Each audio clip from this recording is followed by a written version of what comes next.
the top 20 best non-winners of Survivor Durant's history. Once again, let's go behind the mind.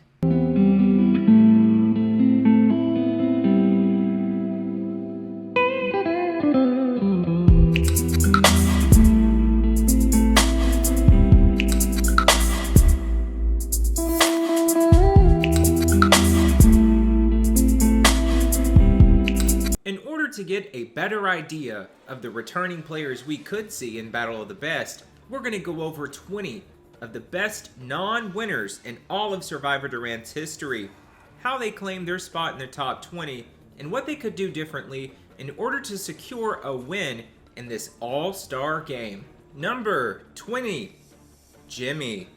Of the 2 times that Jimmy has played Survivor Durant, his highlights were definitely in the first he's played, Terror of the Troll, where he was never an enemy to anyone, and ultimately, that's what got him out. We've seen again in the second time that he played that he was able to get along with everyone. It's unfortunate that he had to leave. Jimmy's the type of person that everyone just likes. He's super charismatic and friendly, and those could definitely come in handy if he gets to play Battle of the Best.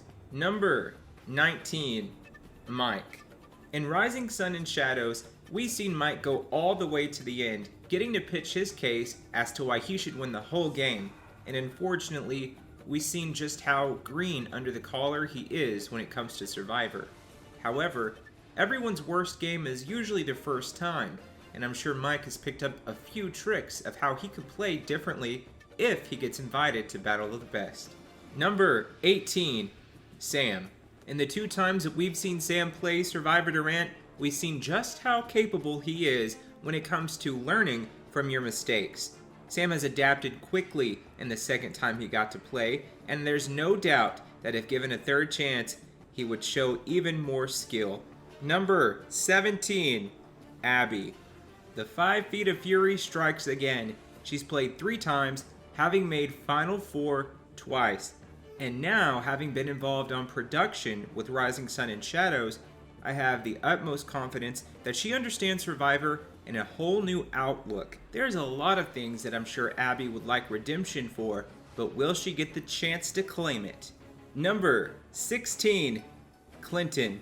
Clinton was a stranger on the scene who showed up the day of the game and no one else knew, and he stole the hearts of all the players. Not only did he give it all in every single challenge, everyone just liked how friendly and kind this guy was. I'm sure if given another chance to play, he could do it again and woo over the players of Battle of the Best. Number 15, Bobby. While Bobby may not have demonstrated a whole lot of understanding when it came to Survivor, staying loyal to his tribe throughout the whole game can be something tough to do.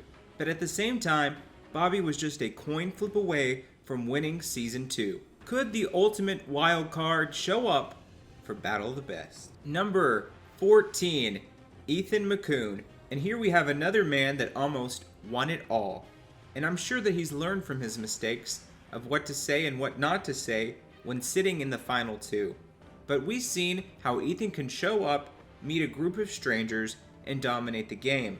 He was able to keep his mouth shut, and everyone fed him information that he was able to use to be on the right side of the votes the majority of the time.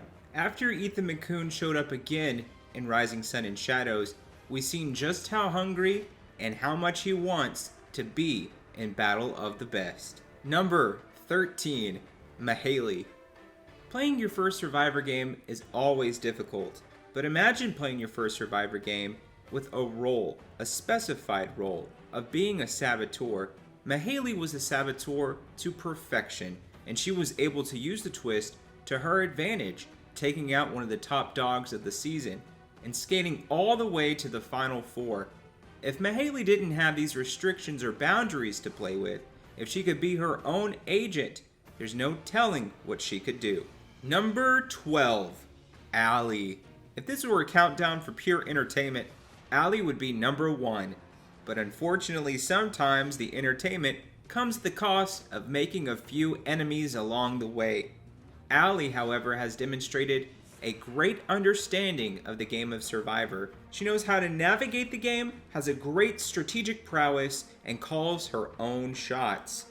However, Will she get the chance to redeem herself and play in the All-Star game?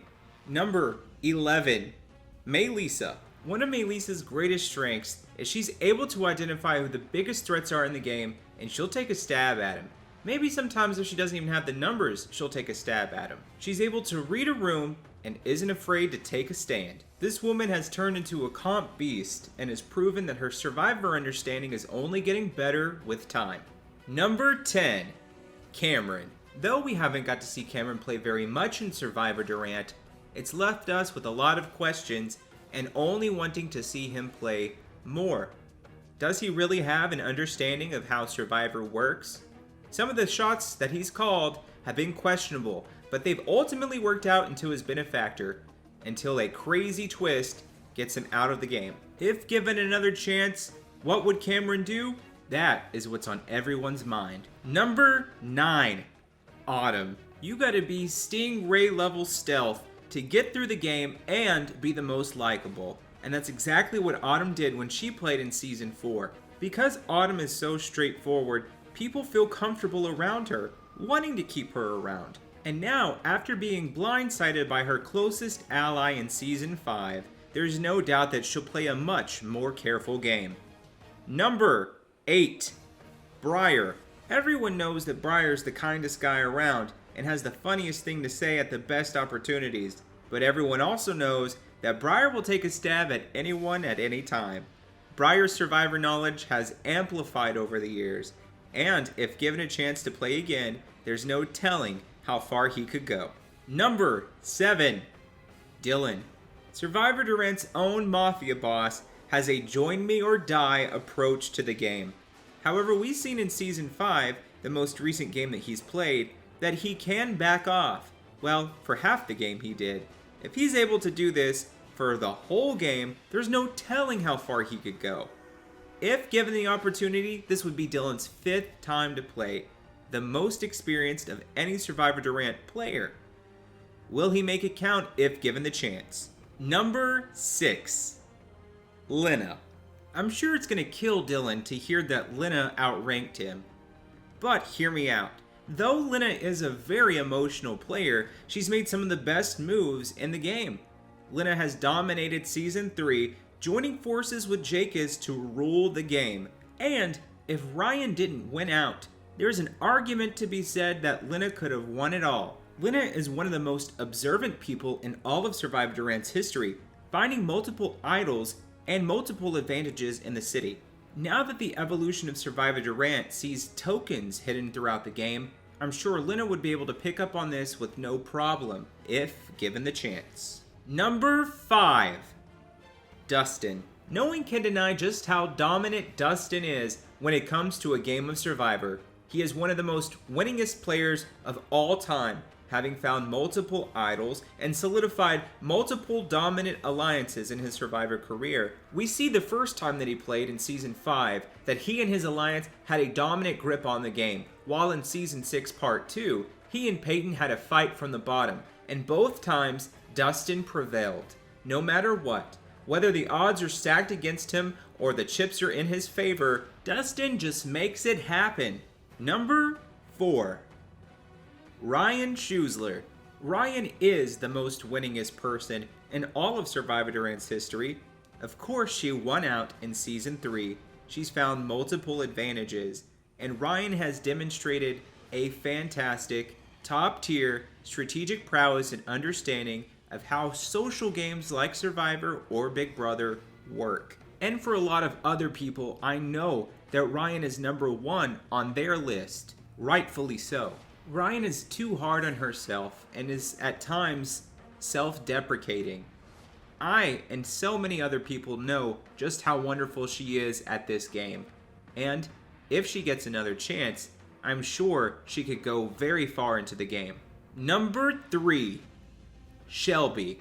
Shelby has shown that every move she makes is with a purpose, and she understands Survivor very well. She doesn't need competition wins in order to get through the game. She relies on the alliances she makes. And in a game all about the majority, that's a pretty important factor. Everyone's seen how much of a lockdown she had on Season 8. Very similar in the way that Nate had Season 5 locked down. But could she do that in an all-star game?